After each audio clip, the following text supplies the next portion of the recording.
My name is Rodney Hakim, and I welcome you to the latest episode of New York Shakespeare.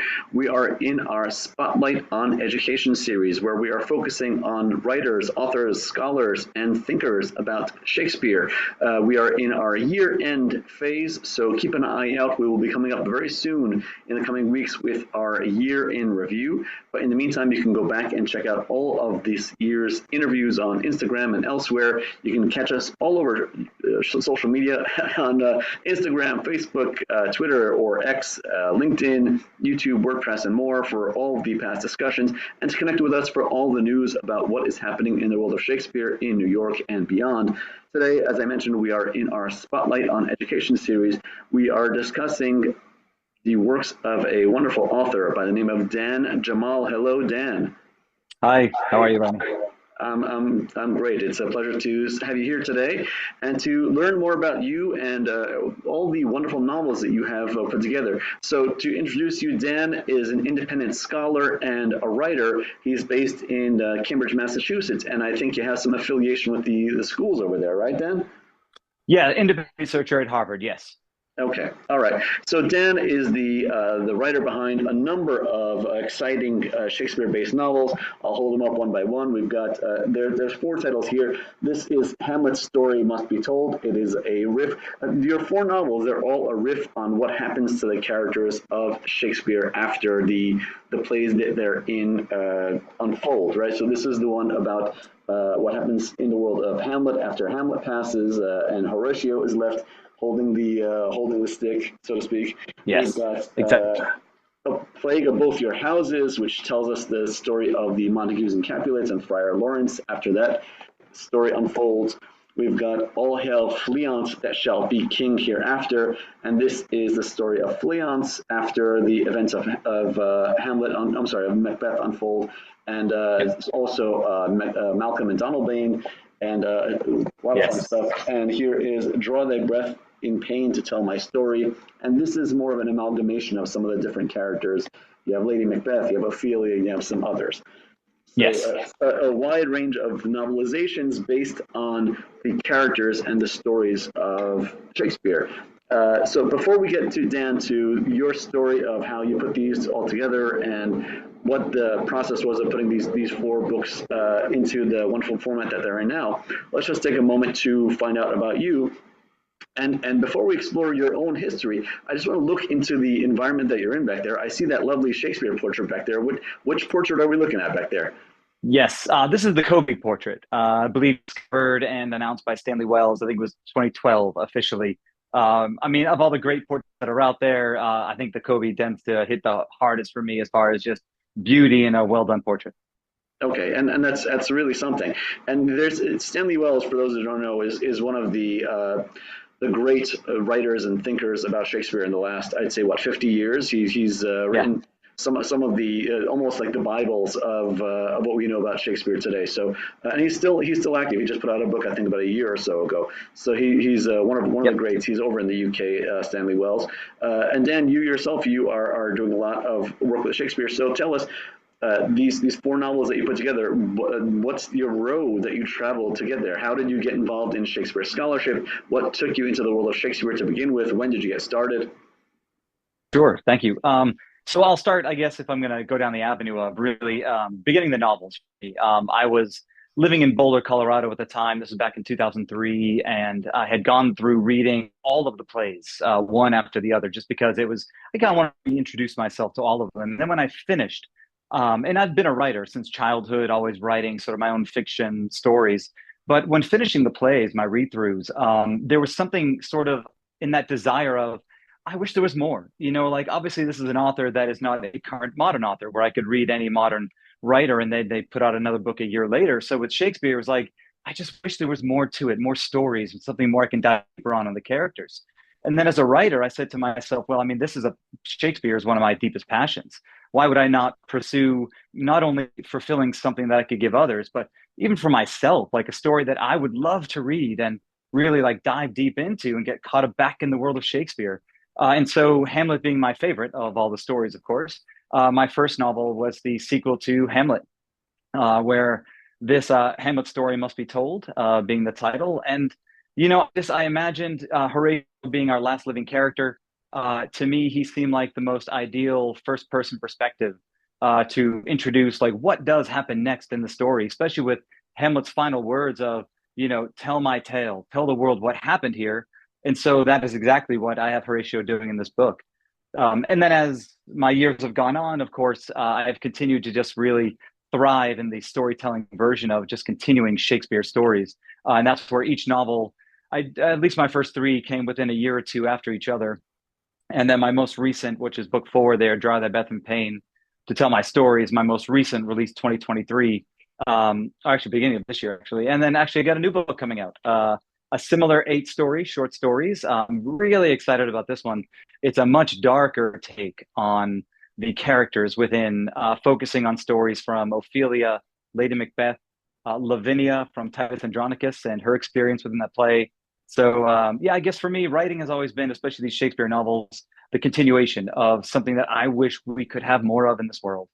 And the manner in which you write the books, they're novels. It's not like you're writing in iambic pentameter. It's a novelization, and it's very it flows very well. It's easy to read. It's entertaining. It keeps you gripped from chapter to chapter. So how did you decide on what you had? You had the idea that, hey, let's take these classic stories, these indelible Mm. characters, and let's see what happens to them next. How did you decide what manner to put that together in? Well, I guess the hardest part too is that I have very many friends and family that are not Shakespeare people at all. They have no real desire or the same kind of energy that I have. And so thinking that, of course, I want to appease the general culture of everyone that does love Shakespeare. And so I want to write these stories not only for them, but even for, I guess, the general person who is not a Shakespeare fanatic, someone who does not really understand or know the stories. I still wanted to put together an adventure for them that has some impelling or compelling characters that they could really dive into and kind of feel the emotions of. And Shakespeare's characters, as we know, are some of the most creative and amazing characters created. They are the true human design of how a human really was, I guess, in literature written. And so I wanted to broaden, 16th century style writing, but not iambic pentameter, because I want to welcome people to read my novels, not have them open a page or two and be like, not touching this. So yeah, I tried to make it as friendly as possible in that aspect. Yeah, absolutely. It has a very it's I always whenever want to talk about how accessible a Shakespeare production or book or whatever or podcast, whatever the case is, I always kind of refer to my own family because my wife and kids, they're not huge Shakespeare people either, and I have to drag them to different Mm. Shakespeare performances and this and that. So my gauge is always, is it something that my family, my wife and kids Yeah. would go for, and this is definitely the kind of thing that I could see them say, oh hey, let me bring this to the beach with me, or let me bring this on the plane or on our vacation or whatever the case is, because it has that very accessible story format. So Dan, you take the characters and you said that you have four so far. You have the fifth on the work, and each one Mm. took the span of about a year or so to put together. When you started this whole project of writing, was this a pandemic project that began maybe in 2020 or thereabouts? No. So the first, my Hamlet sequel was around the 2007 timeframe, and usually, actually, each book I tend to write takes about 2 or 3 months, and then after the 2 or 3 month time frame, I then obviously give it a few viewings of it, read throughs to make sure of accuracy, story, and that's such, and then it goes off to my editor who does all the, the obviously thanking my copy edit to get that done right, make it look really, really good, and then I'm usually releasing a novel 1 year after the other, but all have been within this certain time frame as well too, where just takes me about 2 or 3 months. It's interesting. Like the story hits me sort of like a strike of lightning, and then yeah, I immediately start creating the story around that character. Writing in the first person. I kind of dive into like an actor. I dive into this character to create the world around them, and so it is a very voracious and quick process for me because I get so excited that it's just like it's a tsunami of information that comes out of me, and so it's almost like I kind of I leave the world in this darkness, the world around me, as far as like visiting family and that such too. Like I just really just get very focused. Right. So you really dig down deep into that whatever the lightning strike, whatever that Yeah. brainstorm of information is about that Horatio or Lady Macbeth or whichever character you're focusing on in that novelization. Yeah. and it all kind of spills out. And you take some time, take a couple of months to get it all on paper. You Mm. organize, you put it together, you send it over to your editor. What was your process as an author? Now this is going back to 2007, so this is quite a lengthy process to get all these books out.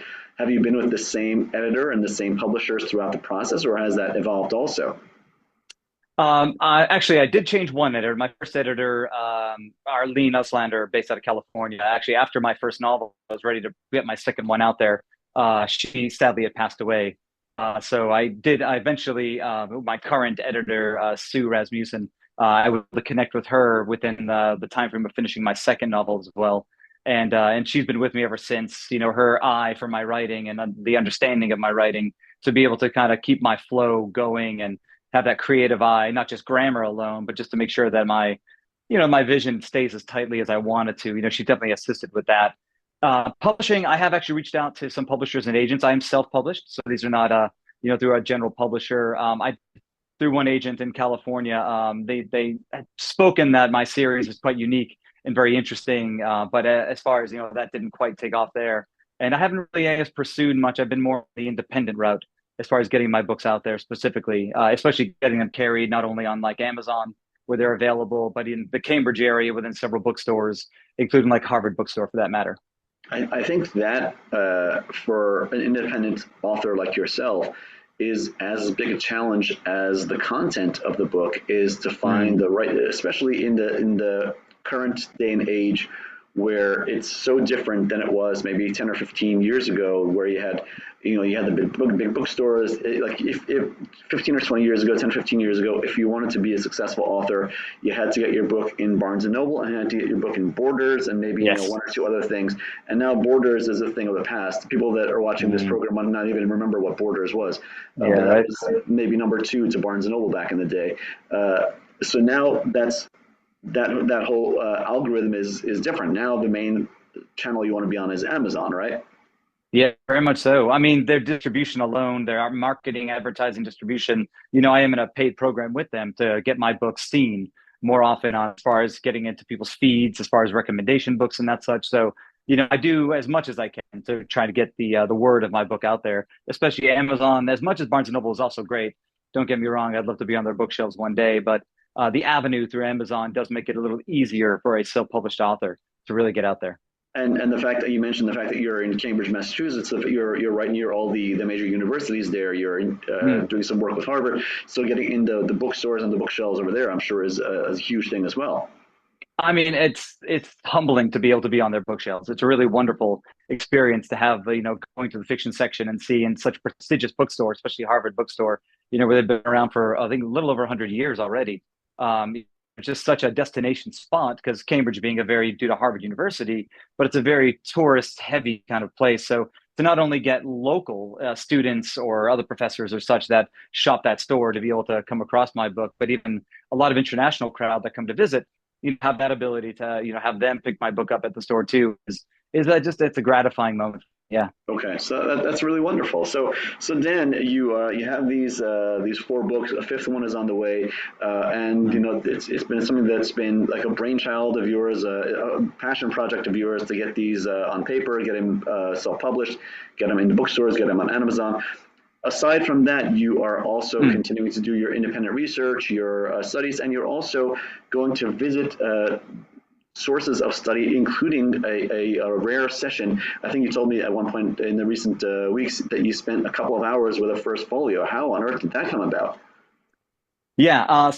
Actually, it was three different sessions, 3 hours each with the first folio. And so the first time, I guess, when I went into the Harvard archives, just I was doing some independent research on Hamlet, and I was looking at some quartos initially. And so when speaking with the curators, one of the curators graciously had mentioned, hey, by the way, there is a first folio in house that is equally available for your research. And I think the minute he made that comment, just my jaw dropped, my heart stopped beating, and I was just like, being a first folio, there's 235 left on the planet.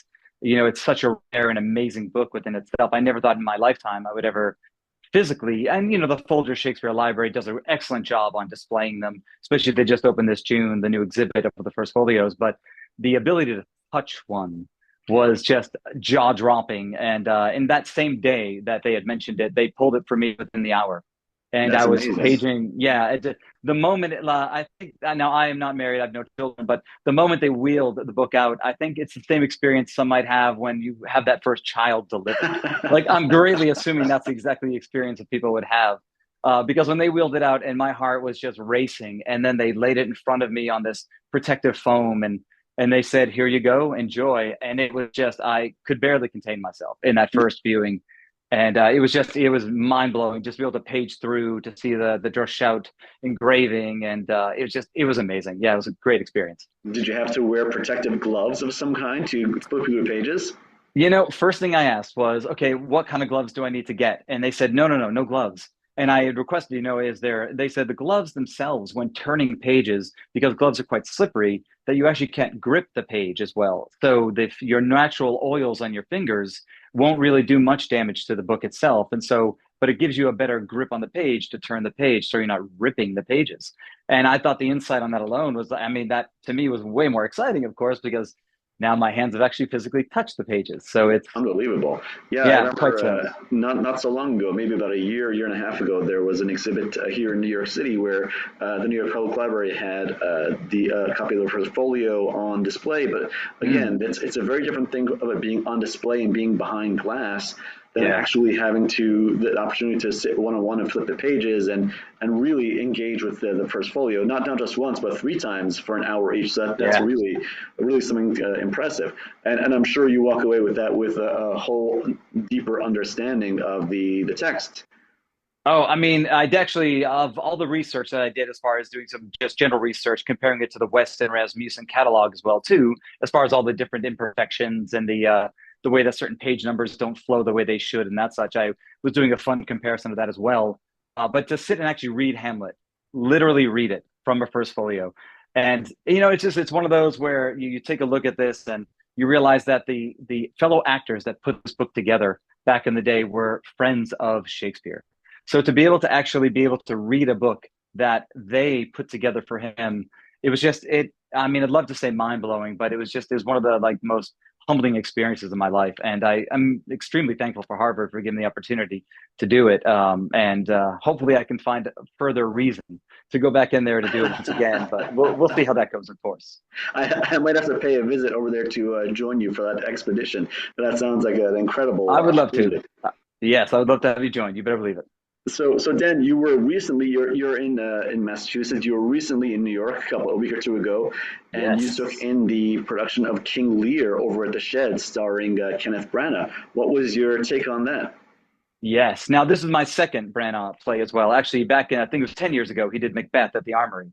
And I did go to that show as well, too, which was beautifully stunning, well produced. It was just an amazing experience. So, King Lear, again, I have high expectations because, as we all know, Kenneth Branagh is sort of the John Good of our generation, I would assume to say. I mean, I would like to say, he's changed the mind and the world of Shakespeare for me so much, too. Sure. Um, I thought the production was quite impressive. Branagh himself, he really surprised me in his take on Lear, where his evolution through the play I thought was stunning to come out in such a sort of dominant, strong Lear, aged, but still had that sort of dominant, strong sense of him in the beginning, and then to see as the path of the play went on how the diminishing factor of the character not only just verbally and emotionally, but even physically, the way he transformed it. It was stunning. Like, I think he did an excellent job. And granted, I did have a front row seat, so I was very thankful to get really up close and personal to see him that close, just so I could really see facial expressions and really be out sort of a part of the role with him. But I think he executed it, and the entire cast. I mean, yes, I've got my own opinion on certain parts of it by all means, as far as the good and the maybe not so good. But overall, extremely impressed, and I thought Branagh was just impressive as always. And I think that's one of the things that people were a little bit hesitant about this production is the Mm. fact that Lear is typically played by a much older actor. So there was some Yes. trepidation that Kenneth Branagh, even though he's in his 50s or 60s, that he's not quite of the proper age for a Lear. But Yeah. he's such a amazing performer that I'm sure he can mold himself into that role. I mean, no doubt. It's so in the beginning, of course, he did have that sort of stronger, and I believe, he's in his 60s, I think, age-wise too. So correct. He does have that, nice age, but not of what you would think to be a Lear age. But his transformation, especially the areas where he could have fooled me that Lear had this very natural case of, call it dementia, where he's losing his mind.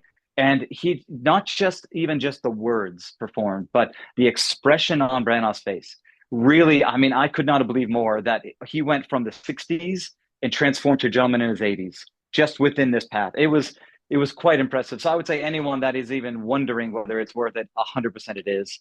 And even the supporting cast, as far as especially the daughters, they all did such a wonderful job. Even the fool, which I believe was also played by one of the daughters, as far as the actresses, was just phenomenal. The timing, the minimal stage, as far as there was no sort of accompaniment of any real like stage props. They had to see stones that kind of shifted back and forth in the backdrop, just kind of changing the scenery up a bit. Like that really was enough. It was almost similar to, I would say, like Ian McKellen's Macbeth from way back, where it was a Sure. very simple, not a simple production, but there were no props, there was nothing they were using, and yet you were still in the scene with them at all times, and that's how I felt with this one. That production of Macbeth with Ian McKellen and Judi Dench from maybe the Yes, 1970s is still, for me, I think the benchmark of what a Shakespeare production should be. yes, For me, that's correct. like the best of all time. So, Couldn't so agree more. that's a great reference or a point from which to measure this production. So absolutely, and I highly encourage our audience, if you're in New York for the holidays, by all means, go to the Shed. It's on the west side as part of the Hudson Yards complex. Go Yes. check out the production of King Lear with Kenneth Branagh. So Dan Jammal, we are so excited to have you here with us today. Again, Dan has four novels, a fifth one on the way, where he takes the characters of Shakespeare and he expands on them. He tells you what the next part of their story is, the after the final page, what the next chapter holds, and it's a Mm. very readable, very fun novelizations. Here is one more time. We'll go through them. This is Hamlet's story must be told, and it's Horatio's saga, and that's one. We've Yep. got a plague of both your houses, and this tells you the story of Friar Lawrence carrying on after the feud of the Montagues and Capulets, and what the next levels of that are. All hail Fleance that shall be king hereafter, the story of Fleance after the death of Macbeth, and what happens with Malcolm and Donalbain. And last but not least, we have the Draw Thy Breath in Pain to Tell My Story, and that is a series of smaller stories with various characters, but in Macbeth, Ophelia, and others. And where can our audience come, Dan, to find these different novels? Sure, thank you. So all novels are available on Amazon.com, of course, just typing in my name into the browser, just Dan Jamal. They're also available on Harvard Bookstore, Rodney Bookstore within the Cambridge area as well. And equally on my Instagram page, which is at Prince Hamlet III. There's a link on there that also takes you to Amazon to purchase the books at the same time, view, and just learn about them. And my page itself, my Instagram page, of course, it is one that I do quote. I do actually quite often put Shakespeare quotes on my page just because, again, as a lover of the language, I like to share certain vibes of what might be going on in the world and taking certain pieces from Shakespeare to put them out there. Because I feel like sometimes you can take what's happening in the news or that such, but sometimes Shakespeare, as we all know, 400 years later, wrote something so naturally the same context that's still felt today. Absolutely, absolutely, and as you say, things that were from today's headlines 400 years ago. So Yes. absolutely, and that's definitely someone to follow, join, connect, follow Dan Jamal at Prince Hamlet III. That's Prince Hamlet III on Instagram, and we'll put the link for his information in the wrap up of the show notes at the conclusion of this program. This program is going to be posted on YouTube and subsequently on our other social media. Definitely connect with Dan, check out his books, and follow, connect, join, like, whatever, connect with us across social media at New York Shakespeare, where we keep you up to date with all the latest happenings in the world of Shakespeare in New York. Dan, thank you so much for taking the time out to join us today, and we look Eagerly. forward to the next book, the next novelization coming forward in the near future. I appreciate it. Well, thank you for your time. Thank you for everything. I look forward to connecting more in the future too. All right. Thank you very much. New York Shakespeare audience, we look forward to seeing you for the next episode of our Spotlight on Education series. Keep an eye out. And again, we have our year in review coming up soon. Connect, like, follow across social media at New York Shakespeare. Have a great day and support your local Shakespeare.